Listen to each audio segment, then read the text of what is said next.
अस्सलाम वालेकुम, मैं हूं शाहजेब खानजादा। पाकिस्तान में लॉकडाउन में नरमी से मुताल्लिक बड़े और अहम फैसले कर लिए गए हैं और मुल्क में कोरोना के फैलाव को रोकने के लिए 1.5 माह से नाफिज लॉकडाउन को हफ्ते से मरहलावार खोलने का ऐलान कर दिया गया है, जिसके साथ ही कंस्ट्रक्शन सेक्टर से मुंसलिक कारोबार को काम करने की इजाज़त होगी। छोटी मार्केटें, मोहल्ले और देही इलाकों में मौजूद दुकानें भी खुली जा सकेंगी, जबकि बड़े मॉल्स और बड़ी मार्केटें बंद रहेंगी। अब वो कौन कौन से मॉल्स होंगे, कौन कौन सी मार्केटें होंगी जो खुल सकेंगी या बंद रहेंगी, वो मुख्तलिफ सूबों के नुमाइंदे आज हमें शो में बताएंगे। जबकि अब सुबह 8 बजे के बजाय फजर के बाद से शाम 5 बजे तक दुकानें खोलने की इजाज़त होगी। इसके साथ साथ अस्पतालों की मखसूस OPDs भी मरीजों के लिए खोल दी जाएंगी। अहम बात यह है कि लॉकडाउन को मरहलावार उठाने का ऐलान करते हुए कई सेक्टर्स को काम करने की इजाज़त दी गई है, मगर ट्रांसपोर्ट और तालीमी इदारे खोलने की इजाज़त नहीं दी गई है। और तालीमी इदारे मजीद 1.5 महीने बंद रखने का ऐलान किया गया है, यानी अब तालीमी इदारे 15 जुलाई तक बंद रहेंगे। और इसके साथ साथ बोर्ड के इम्तिहानात भी ख़त्म कर दिए गए हैं और तलबा को उनके साबिका इम्तिहान के नंबर्स पर अगली क्लास में भेजने का फैसला किया गया है। लॉकडाउन से मुतालिक इन तमाम फैसलों की मंजूरी वज़ीर आज़म इमरान खान की ज़ेर सदारत कौमी राब्ता कमेटी के इजलास में दी गई, जिसमें चारों सूबों के वुज़राए आला ने शिरकत की। जिसके बाद वज़ीर आज़म इमरान खान ने अपने वुज़रा के हमरा लॉकडाउन को हफ्ते से मरहलावार उठाने का ऐलान किया। साथ ही उन्होंने बताया कि सूबों के खदशात की वजह से ट्रांसपोर्ट खोलने पर इत्तफाक नहीं हो सका। हालांकि वो खुद ज़ाती तौर पर चाहते हैं कि ट्रांसपोर्ट खुले, रेलवे खुले।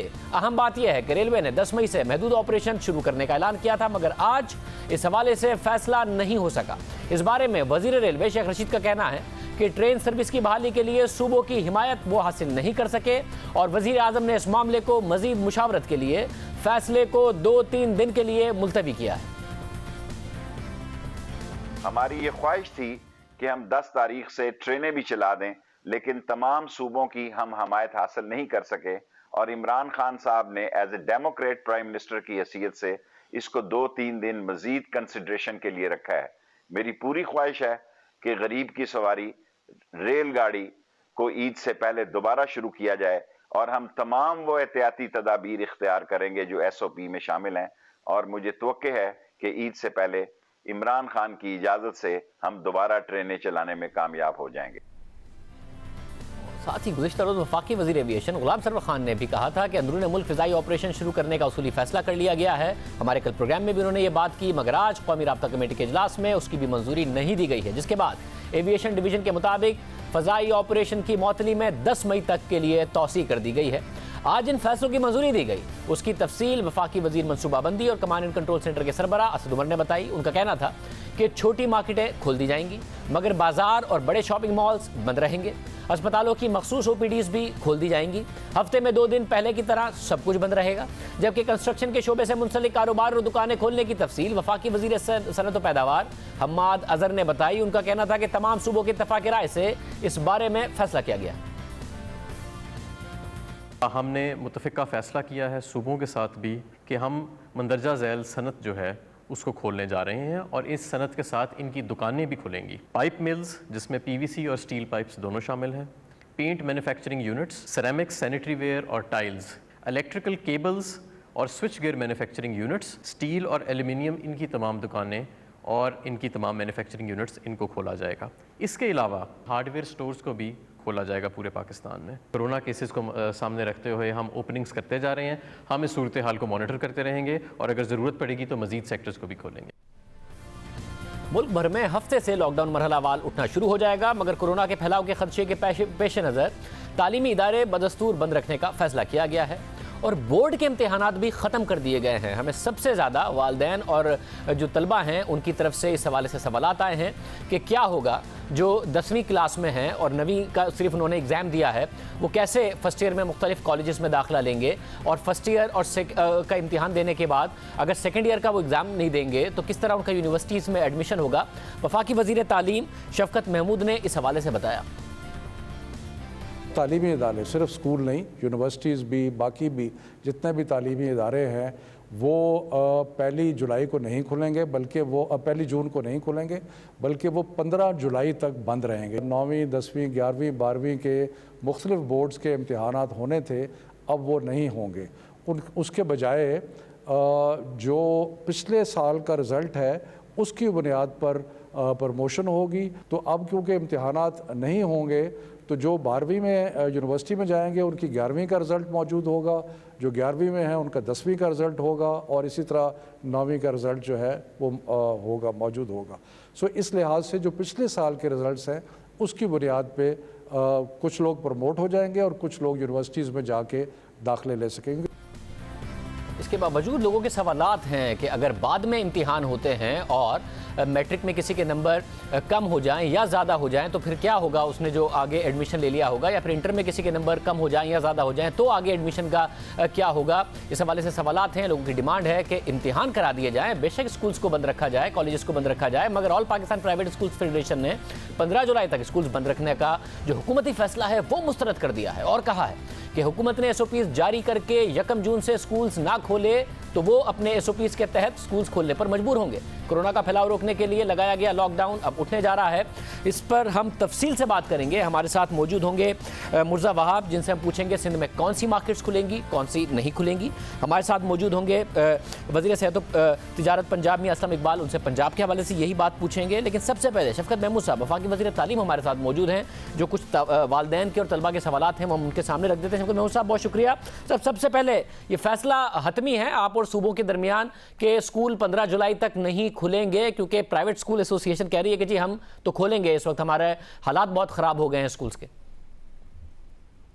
ये हतमी फैसला है और ये सिर्फ वफाकी हुकूमत ने नहीं लिया, हमने सारे सूबाई हुकूमतों के जितने भी एजुकेशन मिनिस्टर्स थे उनको सबको कंसल्ट किया, बैन सूबाई कॉन्फ्रेंस की, और उसमें मजमूई तौर पे एक आधी आवाज़ थी कि ये अभी ना खोला जाए, एक आधी आवाज़ थी कि खोला जाए, लेकिन अदरवाइज मजमूई तौर पे सबका ये ख्याल था कि अभी वक्त नहीं आया कि स्कूल जो है वो खोले जाएं। और ये भी तज्जिया किया गया कि वालिदैन जो है वो भी कोई इतने कंफर्टेबल नहीं है कि वो अपने बच्चों को इस वक्त स्कूल भेजें। तो इसलिए ये सारी चीज़ों को मद्देनजर रख के तो ये फैसला किया गया कि 1.5 महीना और इसको एक्सटेंड कर दिया जाए, और इसलिए 15 जुलाई तक ये एक्सटेंड किया, और ये मुतफिक का फैसला है। मतलब चले ये फैसला आपका हतमी है, मगर क्या इम्तिहानात का फैसला भी हतमी है या वो हो सकते हैं? क्योंकि तलबा की तरफ से बहुत ज़्यादा सवालात आ रहे हैं कि किसी के 9वीं जमात में नंबर अच्छे नहीं हैं, उसे फर्स्ट ईयर में अच्छी क्लास में एडमिशन चाहिए, अच्छे स्कूल में एडमिशन चाहिए, अच्छे कॉलेज में एडमिशन चाहिए बात के साथ, तो वो मैट्रिक में मेहनत अगर उसने की है तो वो कह रहा है मैं अगर नंबर्स अपने इंप्रूव कर लूँ तो फिर क्या होगा। अगर किसी ने सेकेंड ईयर में नंबर्स इंप्रूव कर लिया, फर्स्ट ईयर में अच्छे नहीं थे, तो उसका तो एडमिशन अगर फर्स्ट ईयर की बुनियाद पर हो गया और उसे एडमिशन नहीं मिला, बाद में इंप्रूव कर लिए तो फिर क्या होगा, और जिसके कम हो गए उसका क्या होगा, क्या उसका एडमिशन वापस हो जाएगा? ये किस तरीके से मामलात होंगे? देखिए जी, एग्जाम का भी बड़ा मुश्किल फैसला था, हमने बड़ी उसके बाद डिलिब्रेशन की, बड़ा सोच विचार किया, और वही यही था कि अगर हम एग्जाम हमें डेडलाइन थी कि हमने एग्जाम्स को जुलाई तक, मिड जुलाई तक या जुलाई तक ख़त्म करना है, क्योंकि अदरवाइज यूनिवर्सिटी का जो सेमेस्टर्स हैं, बाकी चीज़ें हैं, वो सारा कैलेंडर जो है वो डिस्टर्ब हो जाता है। तो हमने बड़ा गौर किया और हमने कहा कि जहाँ पे हमें कॉशन की ज़रूरत है, बहुत सारे बच्चे एक ही कमरे में आए, ट्रांसपोर्ट होके आए वगैरह, तो उसके लिए हमने सोचा कि ये मुनासिब नहीं है कि उनको एक्सपोज किया जाए, और फिर एक फार्मूला बनाया गया, और फार्मूला यही बनाया गया कि जो गुज़श्ता बोर्ड के इम्तिहानात हैं उसकी बुनियाद पे प्रमोट कर दिया जाए, और उसकी बुनियाद पे 11वीं के बुनियाद पे यूनिवर्सिटी में भी एडमिशन हो जाए। लेकिन उसमें यकीनन एक दो सवालात उठ रहे हैं जिसका मैं जवाब देना मुनासिब समझूंगा। एक तो कुछ लोगों ने ये कहा कि जी जिन लोगों ने 9th का इम्तिहान नहीं दिया और वो 8वीं के इम्तिहान दे के आए हैं, तो उनको किस बुनियाद पे प्रमोट किया जाएगा। तो उसमें एक सोच ये है, अभी हतमी नहीं है, लेकिन एक सोच ये है कि 9वीं और 10वीं का इम्तिहान जो है वो कंबाइन करके अगले साल उनसे ले लिया जाए। इसी तरह जो 11वीं और 12वीं का है वो भी कुछ लोगों का अगर कोई प्रॉब्लम है तो वो कंबाइन भी दे सकते हैं। और फिर जो इम्प्रूव करने वालों की बात है जो आपने की, ये हम इसको कंसिडर कर रहे हैं कि कोई फॉर्मूला ऐसा निकाला जाए कि जो लोग अपनी पोजीशन को इम्प्रूव करना चाहते हैं, वो इतने ज्यादा नहीं है, बड़े थोड़े हैं, लेकिन जो करना चाहते हैं उनके लिए कोई तरीका बनाया जाए कि वो भी इम्तिहान दे सकें। मगर इम्प्रूव तो वो करना चाहते हैं जिन्होंने इंटर कर लिया, कम आई थी परसेंटेज, किसी यूनिवर्सिटी में एडमिशन नहीं हुआ या पसंद की यूनिवर्सिटी में नहीं हुआ, तो फिर दोबारा इम्तिहान दे के वो किसी एक साल को इम्प्रूव करना चाहते हैं। मैं उनकी बात कर रहा हूँ जिन्होंने दे दिया, 9वीं का एग्जाम दे दिया, 10वीं में इम्प्रूव करना चाहते हैं, फर्स्ट ईयर दे दिया, सेकेंड ईयर में इम्प्रूव करना चाहते हैं, उनका क्या होगा? अगर किसी का अच्छे मार्क्स की वजह से एडमिशन हो गया है 9वीं या 11वीं की जमात के मार्क्स की वजह से, बाद में उसके कम आ गए, तो क्या उसका एडमिशन रिवर्स हो जाएगा? अगर उसने यूनिवर्सिटी का टेस्ट क्लियर कर लिया था मगर एग्जाम्स के जो नंबर्स होते हैं उनका बहुत ज़्यादा अमल दखल होता है, और अगर किसी के इंप्रूव हो गए हैं तो क्या उसको फिर दोबारा एडमिशन मिल जाएगा? क्या होगा? देखें, जो कि प्रोफेशनल कॉलेजेस हैं उनमें तो ज़्यादातर अपने उनके एग्जाम्स होते हैं, वो अपने एंट्री टेस्ट लेते हैं, बाकी चीज़ें करते हैं, और ज़्यादा जो वेटेज है वो एंट्री टेस्ट का होता है। बाकी जहाँ तक ऑर्डिनरी कॉलेजेस में एडमिशन है, बाकी है, उसमें एक आपको तसलसल नज़र आएगा, क्योंकि बोर्ड के इम्तिहान 9वीं के भी हैं, 10वीं के भी हैं, 11वीं के भी हैं, 12वीं के भी हैं। तो अगर एक इम्तिहान मिस होता है तो आपके पास एक रिकॉर्ड है पिछले इम्तिहान का, और उसकी बुनियाद पे हो सकता है। अगर कोई समझता है कि अगर उसका दाखिला हो भी गया है और वो समझता है कि मैंने दोबारा इम्तिहान देना है, तो वो तो सिर्फ अपनी पोजीशन इंप्रूव करने के लिए है। लेकिन मेरा ख्याल है कि मुश्किल हालात में मजमूई लोगों के लिए फैसला करना जो है वो यही था। बाकी बीच बीच में कुछ एनोमलीज हैं, उनको अगले चंद दिनों में हम बैठ के जहां जहां कोई गुंजाइश ऐसे चंद लोगों के लिए जो कि अपनी पोजीशन इंप्रूव करना चाहते हैं, या कोई और ऐसी चीज, या प्राइवेट स्टूडेंट्स हैं, या कोई ऐसी चीज है, या जिनकी सप्लीमेंट्री आती है जो कि एक आधे मजमून में फेल हो जाते हैं, तो उसको हम स्टडी करेंगे, देखेंगे क्या तरीका निकल सकता है हेल्प करने का। अच्छा, मैं उम्मीद करता हूँ क्योंकि ओवरऑल ही सवालात बहुत ज़्यादा उठ रहे हैं कि एग्जाम ना हुए तो फिर जो आगे के एडमिशन हैं उस हवाले से मैं उम्मीद कर रहा हूँ कि जो कुछ सवालात हैं उनको आप एड्रेस करेंगे। साथ यूनिवर्सिटीज़ का बताइएगा, आपने जो फैसला किया है वो मैट्रिक और इंटर का किया है। जो यूनिवर्सिटीज़ हैं उन्होंने अपने एग्जाम्स कब करने हैं कब नहीं करने हैं वो खुद फैसला करेंगी। उनके तालिब इल्मों को नहीं जा रहा ये मैसेज कि आपके भी एग्जाम्स डिले हो गए। जी, यूनिवर्सिटीज के बारे में हमने ये सोचा कि यूनिवर्सिटीज क्योंकि तकरीबन सारे ऑटोनमस और इंडिपेंडेंट हैं, और HEC जो है वो उनको कुछ हद तक रेगुलेट करती है, तो इसलिए हमने ये सोचा कि यूनिवर्सिटीज के लिए हमें उसमें, और वो सेमेस्टर सिस्टम पे चलते हैं, तो हमें उसमें कोई ज़रूरत नहीं है कि उसके अंदर हम इंटरफेयर करें। तो यूनिवर्सिटीज के जो अपने प्रोसीजर्स हैं, अपने SOPs हैं, और जो हदायत हैं HEC की, उसके मुताबिक जो यूनिवर्सिटीज हैं वो अपने फैसले करें। और अभी तक कोई ख़ास इसमें हमें ऐसा रिएक्शन नहीं आया। तो वो ये है कि यूनिवर्सिटी लेवल पे एक ऑटोनॉमी है और उसको ऑटोनॉमी को यूज़ करना चाहिए। बहुत शुक्रिया। शफकत महमूद साहब हमारे साथ मौजूद थे। यूनिवर्सिटीज़ अपने फैसले खुद करेंगे, जो भी प्रॉब्लम्स हैं कुछ उन पर मज़ीद वो देखेंगे कि किस तरीके से इस मामले को, जो एग्ज़ाम्स हैं बोर्ड एग्ज़ाम्स हैं, उसको एड्रेस किया जा सकता है। हमारे साथ इस वक्त मुर्ज़ा बाब साहब मौजूद हैं, साथ ही मियां असलम इकबाल वज़ीर सेहत और तिजारत पंजाब, सनत और तिजारत पंजाब मौजूद हैं। उनसे पूछेंगे कौन कौन सी सनतें मार्केटें खुलने जा रही हैं। मैं मुर्ज़ा बाब साहब पहले आपसे, कराची में जैसे बड़े मॉल्स हैं वो नहीं खुलेंगे, जो बड़ी मार्केटें हैं वो नहीं खुलेंगी, और छोटी छोटी दुकानें, अगर इलाके वाइज कुछ बता सकें आप ताकि लोगों को समझ में आए कि क्या खुलने जा रहा है क्या नहीं, क्योंकि ईद आ रही। बिस्मिल्लाहिर्रहमानिर्रहीम। शाजिब, मैं थोड़ा सा बैकग्राउंड ये देना चाहूँगा कि कल NCOC की मीटिंग में फेडरल गवर्नमेंट की जानिब से ये प्रपोजल आया था कि किन किन चीज़ों को खोल देना चाहिए और किस तरीके से क्या क्या नरमी करनी चाहिए। कल के इजलास के अंदर सूबों के साथ डिलिब्रेशन हुई फेडरल गवर्नमेंट की, और उसके बाद एक रिवाइज डॉक्यूमेंट आज सुबह हमें मिला। अगर वो रिवाइज डॉक्यूमेंट आप देखते हैं तो उसके अंदर बुनियादी तौर पर जो एग्जेम्पशन मिल रही है, या बुनियादी तौर पर जो नए कारोबार जिसको खुलने की इजाज़त दी जा रही है, वो या तो कंस्ट्रक्शन ओरिएंटेड है, या जो रूरल एरियाज के अंदर दुकानें हैं या नेबरहुड शॉप्स हैं, इनको काम करने की इजाज़त दी जा रही है। लेकिन एक बड़ी वाज़ेह नेगेटिव लिस्ट है कि वो लिस्ट को वाज़ेह किया गया कैसी कौन कौन सी चीज़ें जो प्रोहिबिटेड होंगी, जिनके ऊपर आज भी लॉकडाउन अप्लाई करेगा। मैं शहरियों के लिए उस लिस्ट को आइडेंटिफाई करना चाहूँगा। पहली कैटेगरी है वो तमाम इंडस्ट्रीज और बिजनेसेस जो कि 9 मई तक बंद थे, वो आज भी बंद रहेंगे सिवाय कंस्ट्रक्शन इंडस्ट्री के।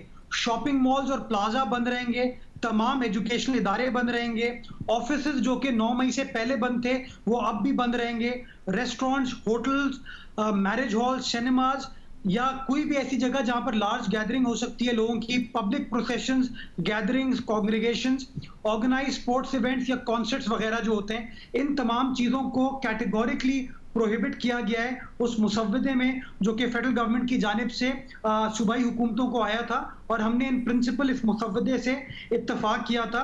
हमारा जो अब डिफरेंस ऑफ ओपिनियन है फेडरल गवर्नमेंट के साथ, वो ट्रांसपोर्ट के हवाले से, ट्रेन के हवाले से, एयर ट्रैफिक के हवाले से, जहां तक इंडस्ट्रीज है, जहां तक दुकानें, मैंने आपको बता दिया कि फेडरल गवर्नमेंट ने खुद शॉपिंग मॉल्स को, शॉपिंग प्लाजास को, शॉपिंग सेंटर्स को काम करने की इजाजत नहीं दी है। यानी कि और ये जो फैसला है फेडरल गवर्नमेंट के साथ चारों सूबों का कंसेंसस है, तो आप जो भी बात बता रहे हैं अब वो फैसला है जो पूरे मुल्क में अप्लाई होगा, ये सिर्फ सिंध का नहीं है। इसलिए मुझे बता दें ऑफिसेज की जो आपने बात की, कि हमें काफ़ी लोग इस हवाले से सवाल कर रहे हैं कि भाई कल मैंने मंडे से हमने ऑफिस जाना है या नहीं जाना है, तो जो लोग नहीं जा रहे थे वो मंडे को भी नहीं जा रहे हैं ऑफिसेज। जी, अगर मैं इस मुसव्वदे को देखता हूं कि जो लोग आज से पहले दफ्तर नहीं जा रहे थे, मंडे को उनका दफ्तर नहीं खुलेगा, वो जो प्रोहिबिशन है वो उनके ऊपर कंटिन्यू करेगी।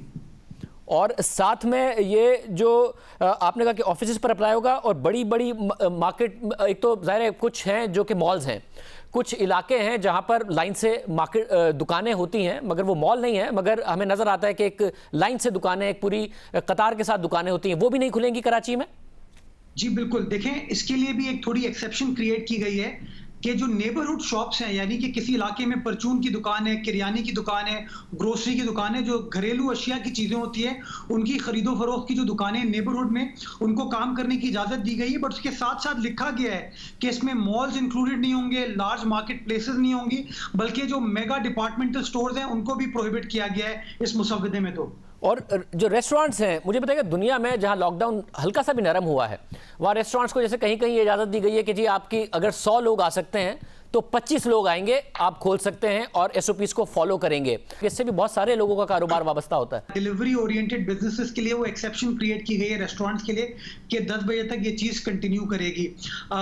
ये फैसला मुझे थोड़ी कंफ्यूजन हुई जब मैंने टीवी चैनल्स पर देखा, मीडिया पर देखा, तो ऐलान ये था जैसे लॉकडाउन खत्म हो गया, और एक आम आदमी को अगेन ये तासुर किया जैसे लॉकडाउन 9 तारीख से खत्म होने वाला है। अगर आप वो कागज देखते हैं, वो मुसव्वदा जो प्रपोजल फेडरल गवर्नमेंट की जानिब से आया था, वो मुसव्वदा मैं आपके साथ भी शेयर कर सकता हूं। ये तमाम प्रोहिबिशन, ये तमाम जो रिस्ट्रिक्शंस हैं, वो फेडरल गवर्नमेंट खुद प्रपोज कर रही है। तो मुझे थोड़ी सी कंफ्यूजन होती है कि तय कुछ करते हैं, ऐलान कुछ और कर देते हैं। मैं समझता हूँ थोड़ा सा इसके अंदर तशी करने की जरूरत है फेडरल गवर्नमेंट को। अपने ऐलानात के अंदर थोड़ी अगर क्लैरिटी ले आएगी और ऐलानात को उस डॉक्यूमेंट के ऐन मुताबिक कर देगी, तो मैं समझता हूँ शहरी जो है कंफ्यूजन का शिकार नहीं होंगे। मगर वज़ीर आज़म ने किया क्लैरिटी के साथ, उन्होंने अपनी ख्वाहिशात अलग से बताई, मगर साथ में ये कहा कि इस चीज़ पर कंसेंसस हुआ है। रेस्टोरेंट्स के हवाले से उन्होंने अपनी ख्वाहिश बताई, ट्रांसपोर्ट के हवाले से उन्होंने अपनी ख्वाहिश बताई, रेलवे के हवाले से भी उन्होंने अपनी ख्वाहिश बताई, मगर फिर बताया कि फैसला मगर उसके अदरवाइज हुआ है। मेरी ख्वाहिश ये ज़रूर है, आप रेलवे के हवाले से, ट्रांसपोर्ट के हवाले से कंसिडर कर सकते हैं आने वाले दिनों में, या नहीं कंसिडर करेंगे? क्योंकि शेख रशीद साहब कह रहे हैं 2-3 दिन में इस हवाले से फैसला हो सकता है।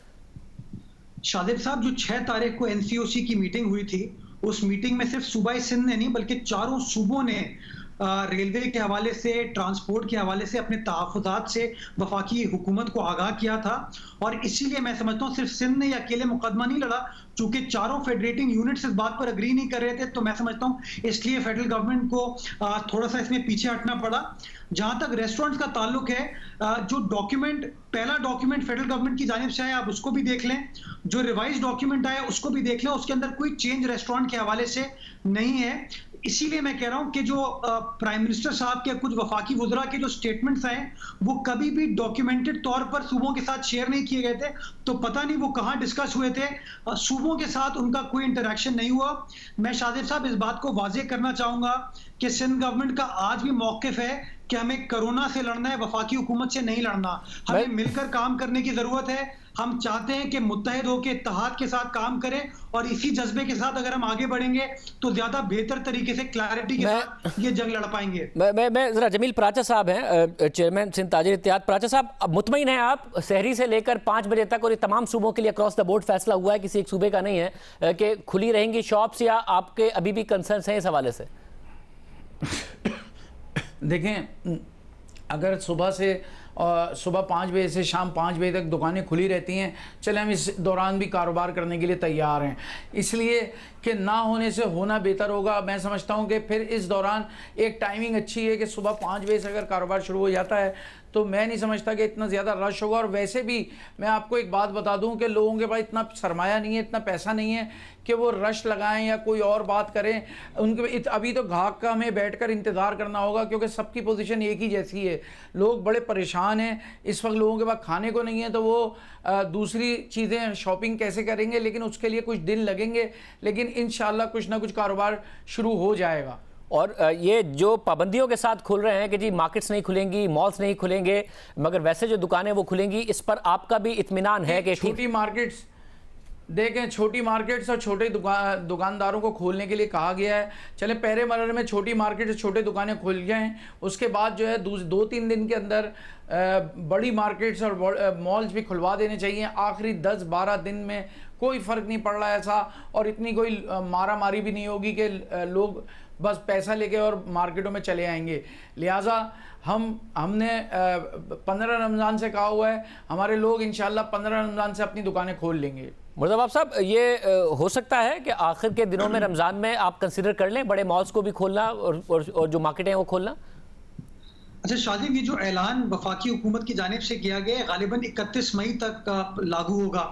मैं आपको वैसे सच्चाई के साथ ये बताऊं, हम तो इनके साथ ताजरों के साथ इंगेज कर रहे थे और हमारा पॉइंट ऑफ व्यू ये था कि हम दिन मुख्तस करके और सख्त SOPs के साथ शायद इनको काम करने की इजाज़त दे सकते हैं। हम जो शॉपिंग सेंटर्स हैं उनको भी काम करने की इजाज़त दे सकते हैं ताकि ताजिर अपना रोज़गार चला सकें, गुजर बसर कर सकें। लेकिन हम इनको बार बार कहते रहे कि ये बार बार PTI की तरफ देख रहे हैं, फेडरल गवर्नमेंट की तरफ देख रहे हैं। अब तो फेडरल गवर्नमेंट की जानिब से आ गया कि वो उनके कारोबार को नहीं खोलना चाहते।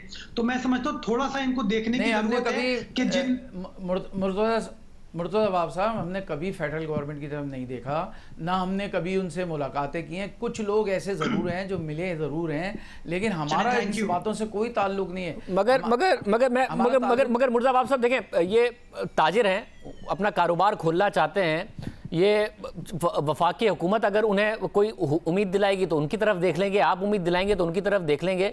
इसमें कोई ज़ाती तौर पर गुस्से हो जाना या फिर इनको उसके कॉन्सिक्वेंस भुगतने पड़े, ये बड़ी ज़्यादती हो जाएगी। नहीं, तो शादी मैंने कतई तौर पर ये नहीं कहा। पर राजा साहब एक मिनट, मैं जरा इसकी तशरीह कर दूं। मैंने बिल्कुल ये नहीं कहा, मैं सिर्फ बता ये रहा हूं आपको कि हम तो कॉन्स्टेंटली इनके साथ इन टच थे। हमें इनके प्रॉब्लम्स का, परेशानियों का अदराक था और हम प्रॉब्लम्स को सॉल्व करने की तरफ बार बार जा रहे थे।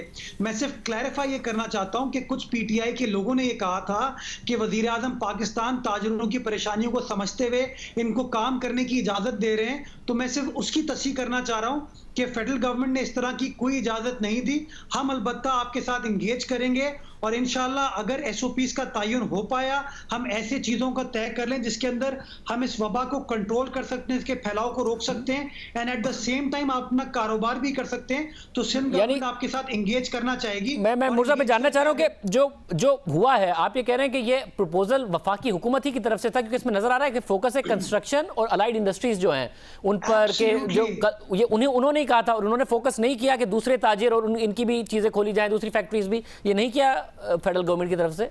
जी बिल्कुल शादिब, मैं यही आपके सामने गुजारिश करना चाह रहा था कि फेडरल गवर्नमेंट की जानिब से 2 कागजात आए। पहला कागज आया जब पहली मीटिंग हुई NCOC की, जिसको असद उमर साहब ने चेयर किया था।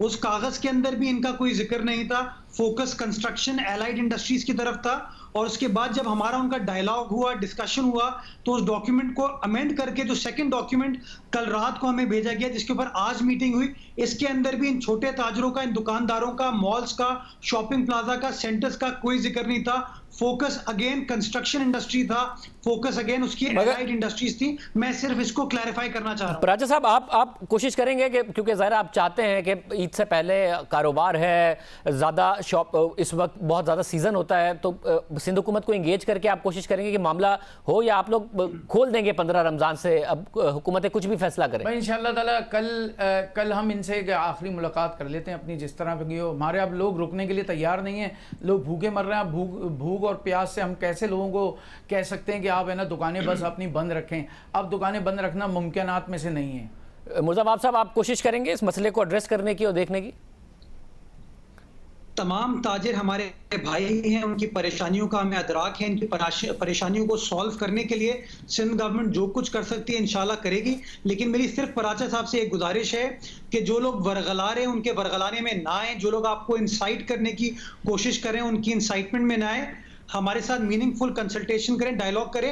इंशाल्लाह जो कुछ हम अपने एम्बिट में रहते हुए आपके रास्ता निकाल सके, इंशाल्लाह रास्ता निकाला जाएगा इंशाल्लाह।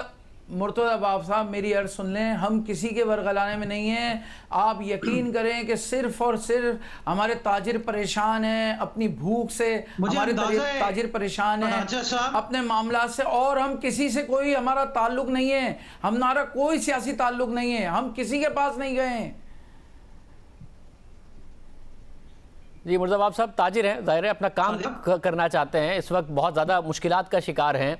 अगर कोई सियासी जमात इनके पास जाती है कि हम उनका मसला हल कर देंगे तो वो उसकी सुन लेते हैं उनके साथ, तो ताजिर हैं, अपना काम करना चाहते हैं। नहीं शाजिब, मैं बता ही रहा हूं कि पहले भी इन ताजिर भाइयों के साथ सिंध हुकूमत ने इंगेज किया और जो एक रास्ता इनके लिए निकला था वो सिंध हुकूमत ने निकाला था। और मैं अभी भी ये वाजे कर रहा हूं कि बाकी लोग आपके साथ प्रेस कॉन्फ्रेंसेस तो कर सकते हैं, बयानबाजी तो कर सकते हैं, लेकिन आपके मसाइल का अदराक हमें है। मैं उम्मीद करता हूं कि आपको अदराक है तो मसाइल हल भी होंगे। आप दोनों का बहुत शुक्रिया। मियां असलम इकबाल वज़ीर सनअत पंजाब हमारे साथ मौजूद है। असलम इकबाल साहब, क्या क्या खुलेगा SOPs के तहत और क्या क्या नहीं खुलेगा? सबने मिलकर ही फैसला किया है, पंजाब के हवाले से बताइएगा। SOPs जो हैं वो हमने जारी की हैं, जो कि इंडस्ट्री डिपार्टमेंट में, जिसकी मैं आपको कुछ डिटेल भी यहाँ पर दिखा देता हूँ कि जिसके अंदर हमने किताबचा एक उर्दू और इंग्लिश में दोनों के लिए, इंडस्ट्री डिपार्टमेंट के लिए वो पूरा लिखा है। इसमें दुकानों के हवाले से भी है, इंडस्ट्री डिपार्टमेंट में तमाम SOPs दी हैं जिसके मुताबिक कोई भी वर्कर, कोई भी एम्प्लॉयर अपनी फैक्ट्री के अंदर किस तरह से काम करेगा, वो तमाम डायरेक्शन इसके अंदर लिख दी गई हैं। इसी तरह दुकानों को खोलने के हवाले से भी वो चीज़ें की गई हैं। अब आ जाते हैं कि कुछ ऐसे सेक्टर हैं जिनको अभी नहीं खोला गया, जिसमें रेस्टोरेंट भी हैं, जिसमें होटल भी हैं, जिसमें शादी हॉल भी हैं, इनको अभी खोलने की इजाज़त नहीं दी गई। इसमें हजाम की दुकानें भी हैं, अभी उनको भी ज़रा रखा गया है कि वो ना खोलें। लेकिन लाहौर के अलावा जो छोटी मार्केट्स हैं, जो लाहौर में भी कुछ एरिया में छोटी मार्केट्स हैं, उनको खोलने की इजाज़त जो है वो दी गई है कि वो सुबह के टाइम पे, सुबह से लेकर और शाम 5 बजे तक उनको खोल सकते हैं। जिस तरह के शाहज़ेब भाई आपको पता है कि पंजाब में 18 डिस्ट्रिक्ट में जो GT रोड के ऊपर है उनको ज़्यादा हमें प्रॉब्लम है, बाकी 18 डिस्ट्रिक्ट के अंदर हमें कोरोना के हवाले से इक्का दुक्का शायद केस कोई है, अदरवाइज़ कोई प्रॉब्लम नहीं है। मतलब यानी कि कंसेंसस के साथ सबका एक ही फैसला है कि जो बड़े मॉल्स हैं लाहौर में भी, बड़ी मार्केटें, वो नहीं खुलेंगी। अभी फ़िलहाल नहीं, अभी क्योंकि हमारी टीम बैठी हुई है, हम उस पर ज़रा बैठ के काम कर रहे हैं। आपका प्रोग्राम आ गया तो मैं इधर बैठ गया। किस किस सेक्टर की कौन कौन सी मार्केट जो है लाहौर में हम समझते हैं कि जहां पर हम SOPs को इम्प्लीमेंट कर सकते हैं और ताकि उनको खुलवा दिया जाए, रश भी ना हो, कम रश हो और लोगों का रोज़गार ज़िंदगी भी चलना शुरू हो जाए। क्योंकि एक सीज़न ही होता है लोगों के पास, अगर फ्रेंकली स्पीकिंग देखा जाए तो कपड़े के और शूज़ के, लोग बाहर से कपड़ा मंगवाते हैं, इंपोर्ट करते हैं, रेडीमेड गारमेंट्स मंगवाते हैं। वो रेडीमेड गारमेंट्स जो है वो सीजनल उनके डिज़ाइन होते हैं, सारे मामलात होते हैं। इसी तरह शूज़ वगैरह। तो हमारी कोशिश है कि आगे चल के हम वफाकी हुकूमत से इस्तिता करेंगे कि चारों सूबों की मशावरत के बाद उन लोगों को भी रोज़गार का जो है वो मौके दे दिए जाएँ, ताकि वो भी थोड़ा सा जो कारोबारी ज़िंदगी है वो भी बेहतर अंदाज में कर लें। मतलब और ट्रेनें, एयरलाइन, ट्रांसपोर्ट, इस हवाले से आपकी भी राय थी कि अभी नहीं खुलनी चाहिए जब ये फैसला कंसेंसस के साथ हुआ है अभी? जी ऐसे ही बात है, बिल्कुल। इसके ऊपर बड़ी NCOC की मीटिंग के अंदर डिस्कशन हुई और उस डिस्कशन के अंदर हुकूमत पंजाब की तरफ से ये तजवीज़ रखी गई कि अगर हम डोमेस्टिक जो है फ़्लाइट्स को खोलना चाहते हैं तो हुकूमत पंजाब को इस लिहाज से उसमें कोई एतराज़ ना है।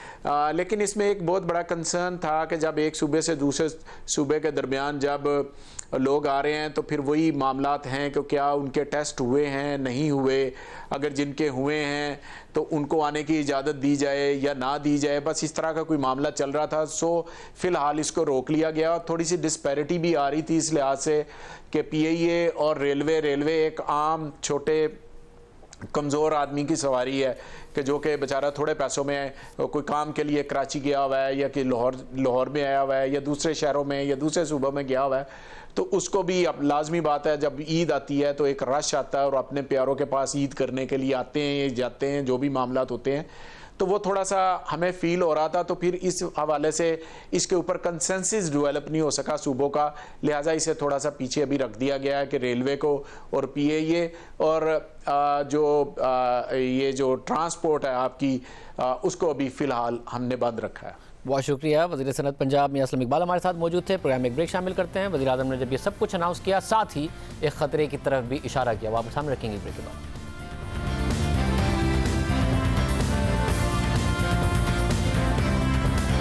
पाकिस्तान में लॉकडाउन मरहलावार उठाने का ऐलान ऐसे वक्त में किया गया है जब मुल्क में अभी कोरोना वायरस का पीक नहीं आया है और केसेस के साथ साथ अमवात की तादाद भी बढ़ रही है।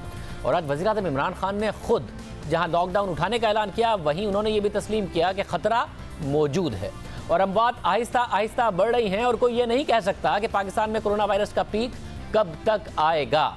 वज़ीर आज़म जिस खतरे की निशानदेही कर रहे हैं, इस हवाले से हमने कोरोना से मुताल्लिक सरकारी अदाद-ओ-शुमार का जायजा लिया, जिससे ये बात सामने आई कि वक्त गुजरने के साथ कोरोना के मस्बत केसेस में तेजी आ रही है। 10 अप्रैल से 19 अप्रैल तक पाकिस्तान में कोरोना के मस्बत केसेस की शरह 8% थी, जो कि 20 अप्रैल से 29 अप्रैल तक 10% हुई। अब मई के इब्तिदाई 6 दिनों में मस्बत केसेस की शरह 12% हो गई है। यकम मई को 11,738 टेस्ट किए गए और 1297 मस्बत आए, यानी मस्बत केसेस की शरह तकरीबन 11% आई। 2 मई को 9,156 टेस्ट किए गए, 889 मस्बत आए, यानी तकरीबन 10% आई।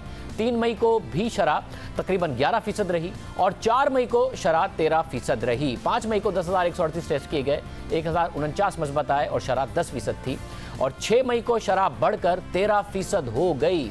1500 से ज़ायद मस्बत केसेस आए, तकरीबन 12,236 जब टेस्ट किए गए।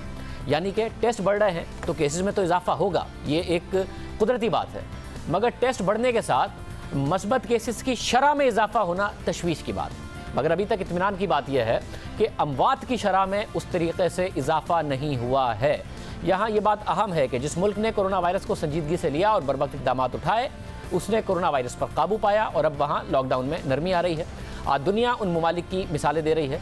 इसी तरह जिस मुल्क ने कोरोना वायरस को संजीदगी से नहीं लिया, वहाँ हर गुजरते दिन के साथ सूरत हाल तशवीशनाक हो रही है और जिन्होंने संजीदगी से लिया, काबू पाया, वहाँ पर भी तशवीश है कि लॉकडाउन खुलने के बाद क्या होगा। इस हवाले से हम आपके सामने कुछ मिसालें रखते हैं जिन ममालिक ने इस मामले को संजीदा नहीं लिया। पहले ब्राज़ील की मिसाल है, आपके सामने रखते हैं।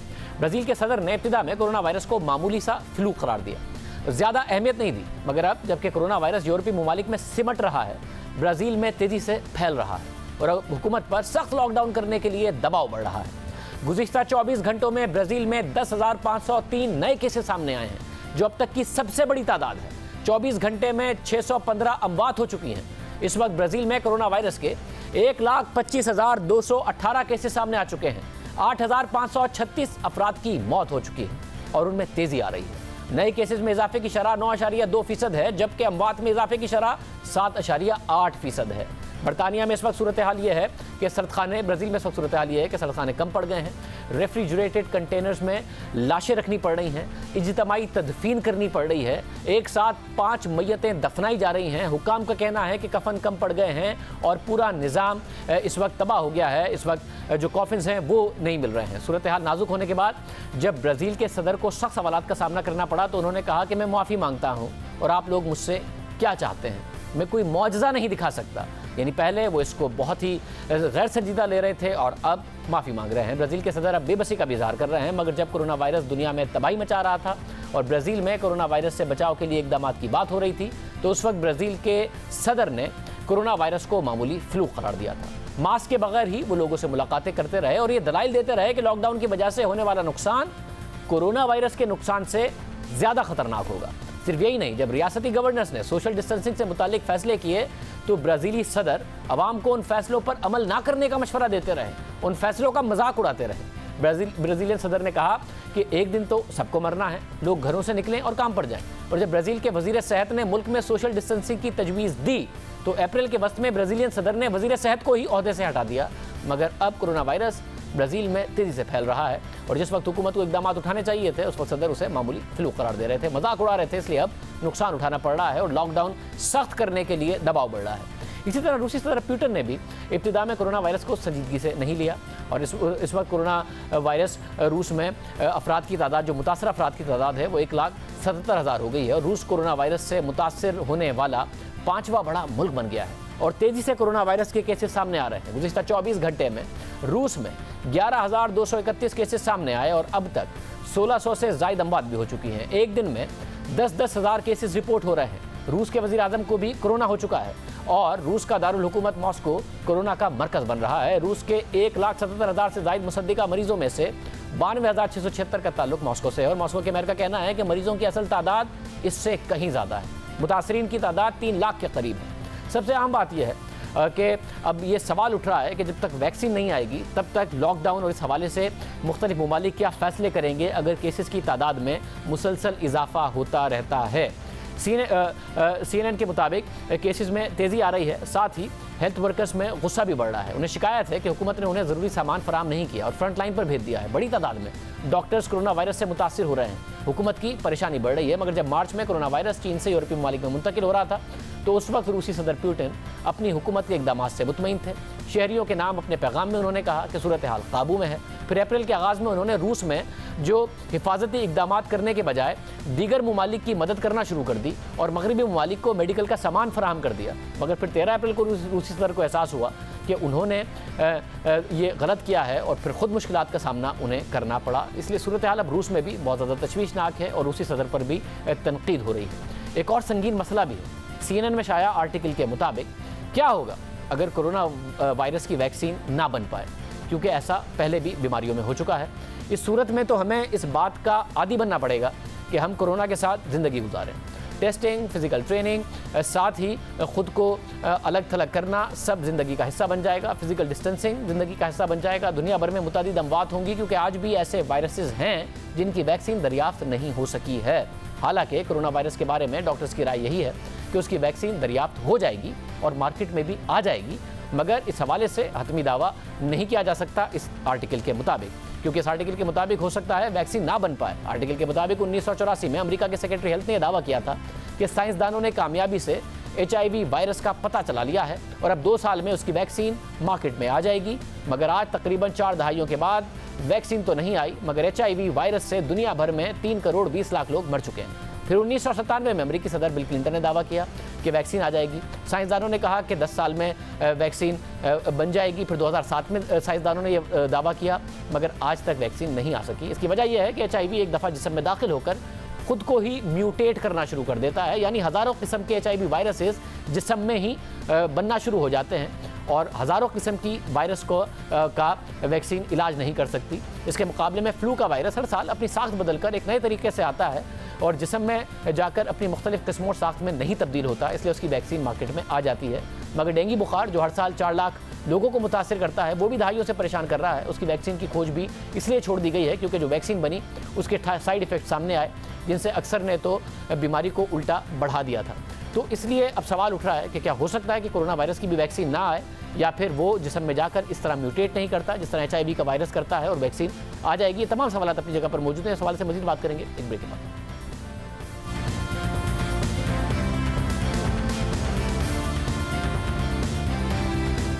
पाकिस्तान में कोरोना वायरस की केसेस की शरह में इजाफा हो रहा है। खुद वज़ीर आज़म कह रहे हैं कि अभी तक हमने पीक नहीं देखा है। ये किस बात की निशानदही करता है? हम बात करेंगे अमेरिका में कोरोना के मरीजों का इलाज करने वाले डॉक्टर फ़हीम यूनुस से, जिन्होंने सारे मामले को देखा है, इस पर लिखते भी हैं। डॉक्टर साहब बहुत शुक्रिया। डॉक्टर साहब, पहले जो टेस्ट हो रहे थे उसमें 8% लोगों का मस्बत आ रहा था, फिर 10% का आया, अब 12% तक पाकिस्तान में जो टेस्ट है उसका मस्बत आ रहा है। ये किस तरफ किस बात की निशानदही करता है? पाकिस्तान में किस ट्रेंड को दिखा रहा है? आपने देखा है बैनुल-अक़वामी ट्रेंड और अमेरिका में भी आपने देखा है। जी बिल्कुल, इससे यही पता चलता है जो हम बात 1 महीने से कर रहे हैं कि इस वायरस का कोई दीन, मजहब, कोई इमोशन नहीं है। इसने एक ही तरह से ट्रीट करना है पूरी ह्यूमैनिटी को। यही हुआ था वुहान में, यही हुआ था इटली में और यही हुआ था न्यूयॉर्क में, कि जब हम इसके खिलाफ एग्रेसिव मेजर्स नहीं लेते ओरिजिनली शुरू के अंदर, तो ये वायरस खामोशी से आहिस्ता आहिस्ता ट्रैवल करता जाता है, टेस्ट पॉजिटिविटी बढ़ती जाती है। आपके पाकिस्तान में इस वक्त हर 10 दिन पे नंबर्स डबल हो रहे हैं और हमारी अमवात भी बढ़ रही हैं। और ये पॉजिटिविटी ज़्यादा कंसर्निंग इसलिए भी है कि ओवरऑल पाकिस्तान में टेस्ट की तादाद बढ़ी है। तो जब आप टेस्ट की तादाद बढ़ाते हैं तो शुरू में कई दफ़ा पॉजिटिविटी कम होती है क्योंकि आप एसिम्प्टोमेटिक पेशेंट्स को भी कैच करना शुरू कर देते हैं। तो टेस्ट की तादाद बढ़ने के साथ साथ पॉजिटिविटी का बढ़ना एक फिक्रमंद बात है। सब, और अगर साथ में ये हमें ज़रूर नज़र आ रहा है कि जो अमवात है उनमें इजाफा नहीं हो रहा, और पाकिस्तान में भी अब कम से कम हुकूमत ये सोच रही है कि शायद कोई ना कोई वजह है जिसकी वजह से पाकिस्तान भारत में शरह अमवात कम है, ये वायरस उस तरीके से मुतासिर नहीं कर रहा है।